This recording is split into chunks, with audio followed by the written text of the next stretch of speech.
আমি ব্লেজার পরতেছি, আমি ভালো ড্রেস পরতেছি, আমার সাথে মানে গানম্যান আছে, তুই গরিব তো।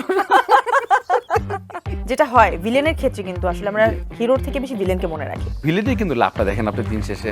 নায়ক ধরেন যে গাছ কাটে, ঠেলাগাড়ি চালায়, ভিলেনকে চায় না খাও। সুইমিং করতেছে, নায়িকার সাথে ফ্ল্যাটিং ভিলেনই করতেছে, সারা সিনেমাতে ভিলেন মজাটা লুটে, সেই সাথে গুলি খাই তো মরে, এই তো আর তো কিছু না। নর্মাল মানুষের মতো, নর্মাল মানুষ বলতে আমি বলতে চাইছি যে আমি হাঁটবো, চলবো, ঘুরবো, ফিরবো, আমাকে কেউ চিনবে না, আমাকে কেউ বদার করবে না। আপনি যেভাবে বললেন আমি ওইভাবে চলাফেরা করি। আমার এলাকার মধ্যে আমি পাভেল, আমার বন্ধুদের কাছে পাভেল, আমার এলাকার ভাই ব্রাদারের কাছে আমি পাভেল, যে পাভেল আগে ছিলাম আমি চাই সেই পাভেলটা এখনো আছি, ইনশাল্লাহ সামনেও থাকবো। দোয়া করবেন, সবাই পরিবার নিয়ে ভালো থাকবেন, সুস্থ থাকবেন, সাবধানে থাকবেন, সবাইকে ঈদ মোবারক। পবিত্র ঈদ উল ফিতরের 5 দিন ব্যাপী বিশেষ আয়োজন স্টার টক দেখবেন ঈদের তৃতীয় দিন রাত 8:15 এটিএন নিউজে। নিবেদন তিব্বত লাক্সারি সোপ, পাওয়ার বাই বিউটিনা।